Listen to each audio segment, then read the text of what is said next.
Hi, I'm Craig with ApplianceVideo.com. Today, we'll be taking a look at the convection heater on this Samsung gas oven.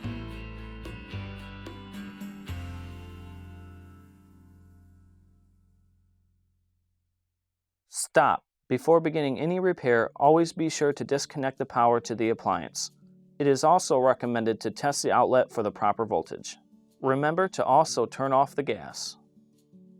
The main reason why you'd be replacing your heating element would be if the unit is not heating when you're using the top-only function. Now, click on the link below to view this repair video.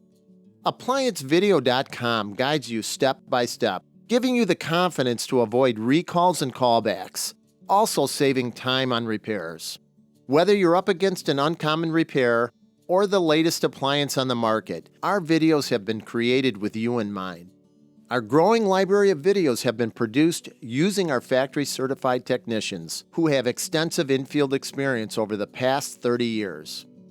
ApplianceVideo.com provides high-quality repair videos that anyone can follow, regardless of their skill level. We are here to help.